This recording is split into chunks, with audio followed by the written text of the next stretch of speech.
But the return game for LSU, I mean, they almost broke the opening kickoff was almost taken to the house. I don't want to say taken out, but he almost Brian Kelly said the same thing. Had he not gotten swiped, he had a chance to go. It was a crease. Yeah, and that's the guy that you want hitting the crease.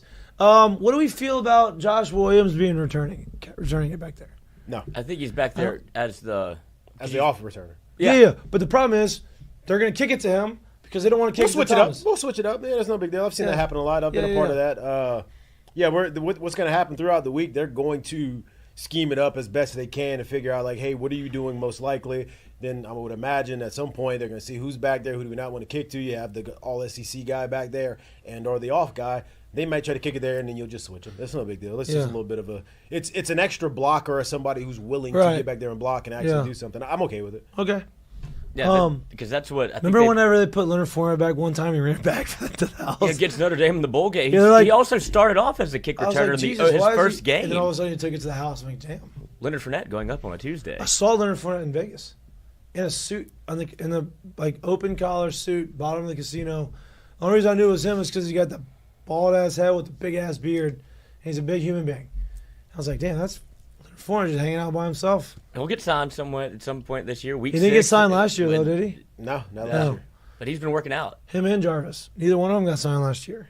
No. It's okay. But time. Anyway, much to your dismay, the kicking game actually was not a liability. Kicker made both field goals, a longer one. 47-ish, somewhere there? 45, 45 47, something like that, but made it with ease. Mm-hmm. No punt returns. They were short, but no punt returns was a huge thing, especially with the return they had. We had 2 returns. We had 2 punt returns. No, not just fair catches. And we almost had a kickoff return to the house. So that's positive. That's a good thing that we saw this weekend. But with John Emery going down, how do we like our running back room situation right now? I mean, you got to insert someone who hasn't, really been indoctrinated at this level yet. But it's LSU, man. They're going to bring in talent there. There's some guys they're going to have to mix and match and figure out what things work and how they work for each guy. Like you have guys like Josh Williams, you have guys like Kaleb Jackson and Caden Durham. Those are 3 different types of runners. They do 3 different types of things. You're going to have to start finding ways to utilize what they do best in the game that they play and getting them on the field and kind of rotating them out that way. And I don't think you're really going to be able to go so much with the hot hand unless you're literally just able to crack them over the head a couple times with the same type of run or the same type of scheme. So it'll be interesting to see how they do it. Much like we talked about how much they were going to be moving guys in and out of the defensive front and that front 7, the running back room is going to play a lot the same right now, I think, going forward. And you're going to have to see some guys kind of graduate to that next level to see them get there. I personally would love to see Kaleb Jackson take that. Me too. Hand. I personally would love to see him kind of take over and start kind of becoming the lead back, if you will, up there. We will see in due time. They got about 3 good weeks, 3 strong games, and 3 opportunities to figure it out before you get your next huge test. Let me ask you this. Huge test. Let me ask you this. Why do you think Brian Kelly doesn't have the confidence in Kaleb Jackson right now to give him the majority of the carries? Do you think it was because, hey, obviously Emery, ran the ball really well, so you're going to play the hot hand.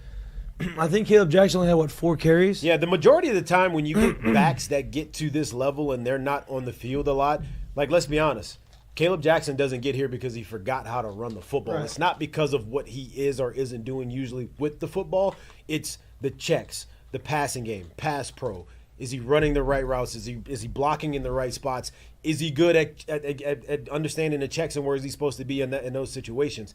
That's usually the separator of getting it to him, because you got to remember, a lot of those kids in high school, they're so damn dominant, right? And it's usually out of the huddle into the play, like this is what you got, or they can literally just turn around and tell them like it's that easy. Sometimes you can't hear at this level, so it's hard to have that kind of communication.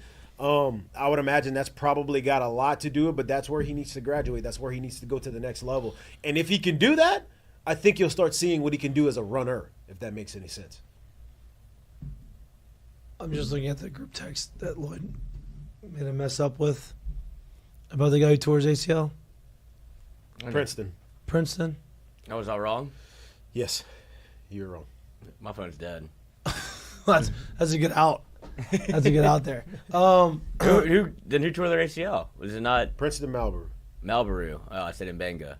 I was pretty close. I was going off the rim. Oh, you were, huh? Yeah. I mean, they definitely played different sides of the ball. Yeah, two different people, to be honest. Honestly, you said it at first, and I'm like, damn, that's weird as hell. You know We got that a he was left out tackle there. on the kickoff team. Oh, they had Emery Jones out there. A left tackle on the kickoff team? You don't remember he's a freshman against Florida. He made Oh, it- left I do remember that, but tackle on the kickoff team? That was, you said it, I'm like, damn, that's weird as hell. But okay, whatever. Yeah, you were That wrong. was PM. Pulmonary. We'll get to him. we'll get there. Yeah, at some point he's gonna make it. He fixed it. He fixed it just in time.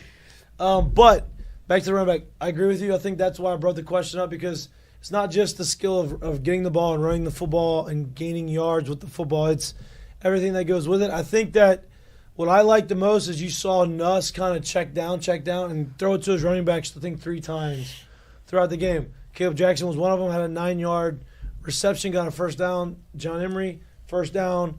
And Josh Williams got a first down on a catch out of the backfield. I think you're going to see a lot of that.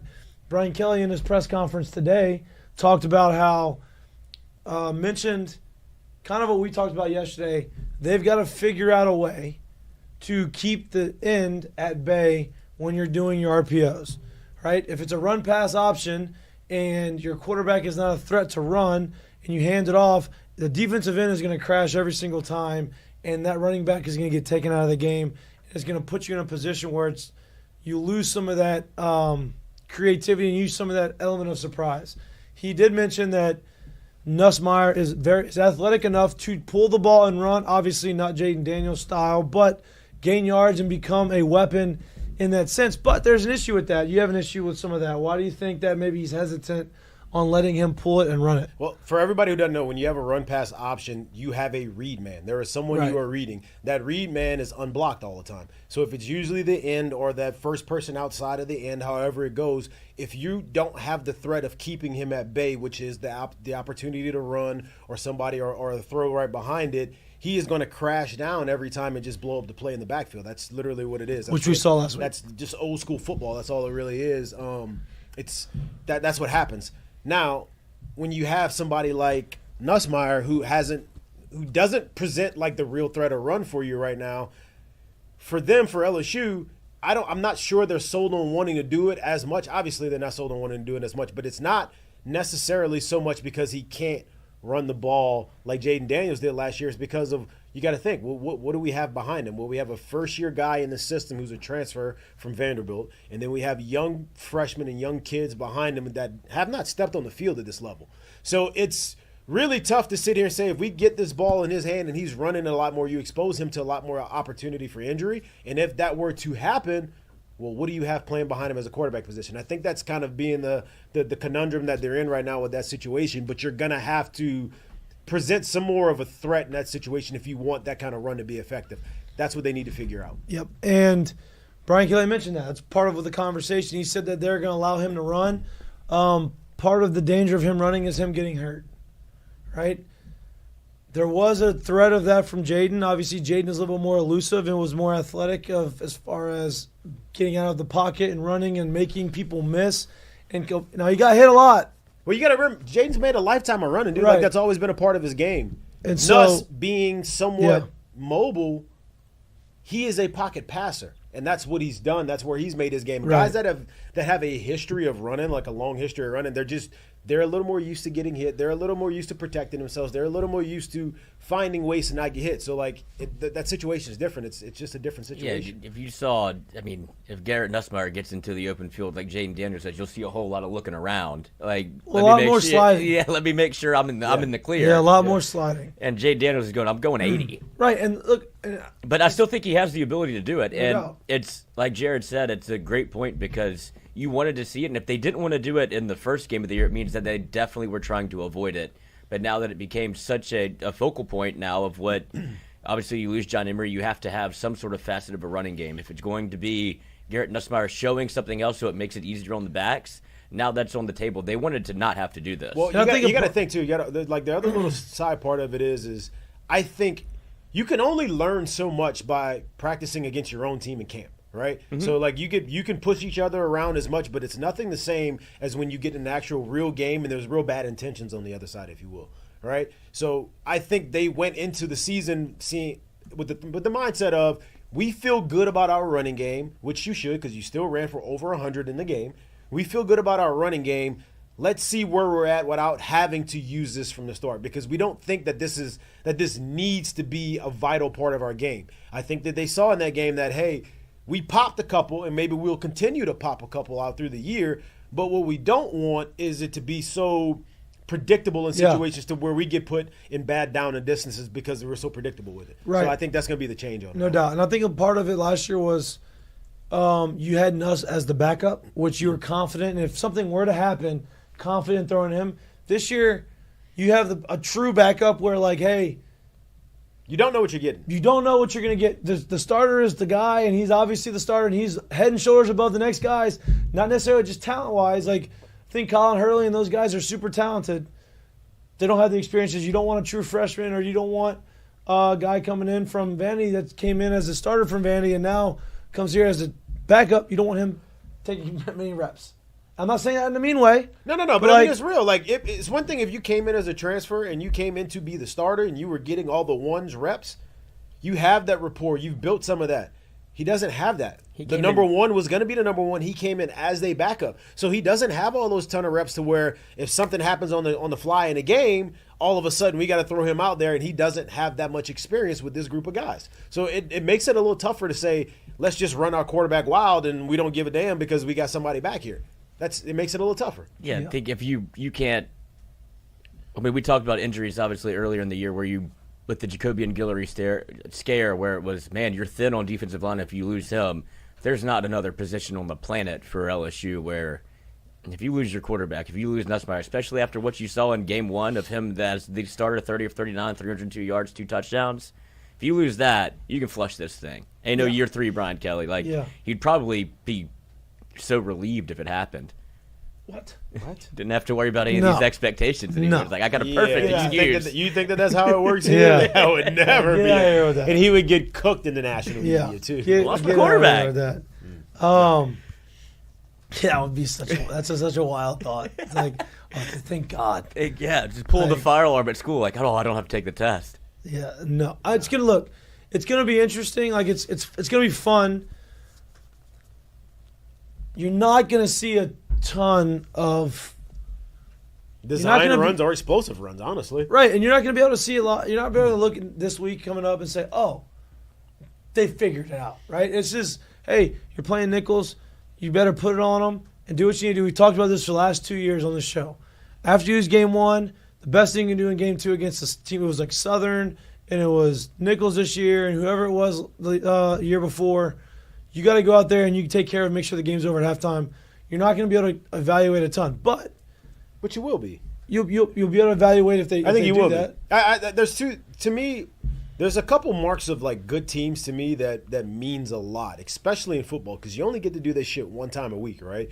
So for me, when you're facing an inferior opponent in football and you go out and you take care of business the way you're supposed to me that tells me a lot more than you being able to win in close games against teams that you're supposed to be good.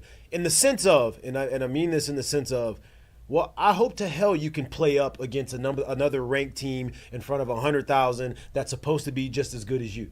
I hope you can, because that means that's what you came here for. What means to me when I look at a team and see how they prepare and if they're ready and if they can take the challenge from week to week is when you bring that team in that's not supposed to be good, you make sure they're out of there early in the game. That means you came here and you took care of business. That means I know I have a mature team who's ready to take on the rigors of the season as opposed to, oh, man, like, we had to go ahead and sweat this out through 3 quarters. They ain't ready. I can't get them to do what they need to do. Missed assignments. Nobody's locked in. Nobody's paying attention to what there's no attention to detail. That's tough because now you got to go back the next week and try to coach that shit into them again. 100%. So, like, I love seeing bad teams come in and you beat the mess out of them early because that lets me know you took care of business. We're ready. And it gives people like the A.J. Swans, the Colin Hurley, whoever else in these backups to where if something did happen, they have game experience. Yeah. Right. That's what they're supposed to be there for. Right. You play these games for those guys to be able to get in at the end to be able to get some experience. Yeah, no doubt. And then you move on to the next weekend. Then you finally start getting a challenge of like, hey, you got some guys teams that have athletes on the other end that could maybe compete with some of the guys you got. South Carolina, UCLA. Those games are going to be some of the markers were like, all right, let me see what they've done, the adjustments they've made, because now you'll have 2 games of film. They'll have 2 games of scouting LSU. How are they going to make the adjustments on these RPOs? How are they going to make these adjustments with how much is Nuss going to pull it? If they don't want Nuss running the ball, how are they going to keep the read man at bay? That's what I'm looking forward to watching and seeing the adjustments that are being made. Because I think if you go back and watch the game again, you're going to see the creativity and you're going to see that LSU was very prepared. And the play calls and the game call and the way they approached the game was very well thought out and honestly executed pretty well for the most part. We talked about some of the bonehead mistakes and the penalties and those types of things, but as far as like, hey, preparation, scouting reports, game plans, and executing a game plan, they did that pretty good. It's just a couple things here and there in big games like that. That's what when one team loses. Sometimes it's not a bunch of mistakes; it's only a couple. What would take me into the time machine if LSU was able to win that game where it felt like they were for a good portion of that fourth quarter? Like, what would be the talking points? The fourth quarter after the game? Yeah, if LSU had won. Like, what would people be focused on? Like, what would? Wait! But you're talking from a lot of different standpoints. Who are talking points for who and from what standpoint? Because you got to be a little more targeted with that. I think if it went, let's say it was 17-13. LSU gets the 4th and 9 stop, no personal foul penalty. They go down there and they score a touchdown, put it away, hold them. Whether they give up a touchdown after that or have more points and they end up winning the game, I think the conversation is LSU was able to finally finish a game. Defense made a stop when they needed to, and the defense looked way better than they had the years before. And I think that the conversation will be a Nussmeier becoming a winner. You know? Yeah, it feels like you gloss over a little bit of all the things that you focus on, I guess the reasons why you didn't win, but it just feels like the result gets played so easily when if it's a win, you gloss over a lot of things that LSU probably didn't do as good as it should have, and they would have those answers. But because of the fact that you lost, it becomes a much different story when LSU played well enough to win that football That's game. the conundrum of being a really good team and to consistently do it over and over again. I think a lot of people have heard Nick Saban talk about stuff like this a lot because, like you said, flip it around, they win that game. There's not as much chatter on the outside, so people don't hear players on the inside the building. They don't hear the nonsense that you hear right now. You also don't have players thinking they did anything wrong because guess what? We won the game. We found a way to win the game.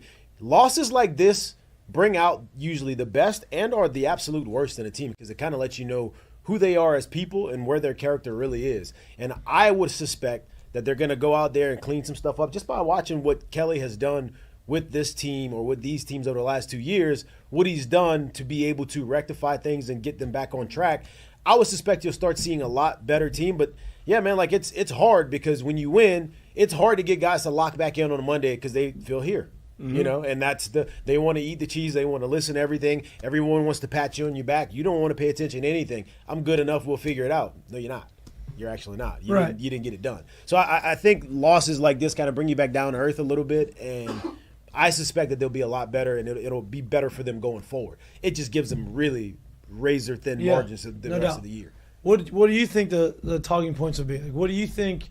I think how did it go in reverse? How'd they end up pulling that game off? What do you think the conversation's like? Everything that you're focused on as to why you didn't, or like things that you didn't do would be, well, get ready when they do this. Like Kaleb Jackson had 5 carries for 16 yards. Wait till he gets going. Like wait till you have, Josh Williams and, a better situation, or you start running screens. You start doing like that was a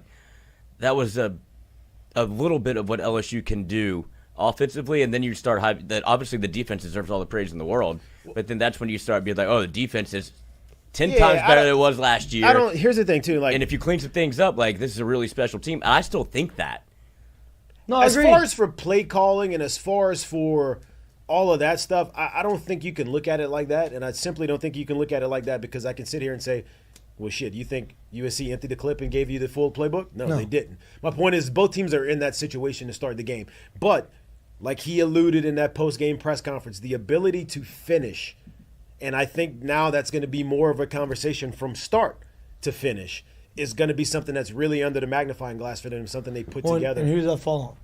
Falls directly on the head coach. It does, because we make fun of this quote all the time, but it's true. Attitude reflects leadership. Like, the attitude comes down from the top. If you want something done, you've got to bring that from the top down.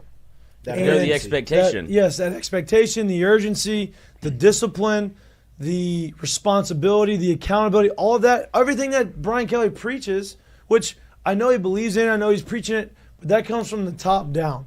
And I'm not saying he's not doing it, but he may need to do it more. Yeah. Because, look, they are significantly better this year than they were. I think LSU in week 2 this year is in a way better position than LSU was in week 2 last year, even with 3 first-rounders on their offense. Yeah. I think they're a more complete team in week 2 this year than they were last year. Defense is much better. I think offense is still really good, and different look offense, but it's still really good. And I think there's not as many question marks, but the results ended up being similar with a loss. I think you were winning the game with 55 minutes into the game, you're winning, right? And so you just have to finish. You almost did it. Almost doesn't matter. And so I think that there's going to be a real emphasis on, hey, we can't fucking do that anymore. Because y'all are good enough. No, more than good enough. Like, y'all should have won that game. They're probably watching film. Oof. What do you think film was like? I mean, you alluded to it a little while ago, but I guarantee you they watched that film and they're probably sitting there saying, that's a crying shame you lost that game. And they're probably sitting there saying there's probably like 3 plays where it turned the game. Not, oh, we did all of this wrong and it was up and down and in and out and we got outplayed. There's probably 3 plays where they're like, well, I literally wish we could have these 3 plays back and we'd be 1-0 right now. Yeah. That's the difference. Right. But that's the difference, because you don't know when those 3 plays are going to come. Right. You don't know when those opportunities will be at hand. You don't know if it's the 2nd and 10 or if it's the 3rd and 1 or if it's the 1st and 15 that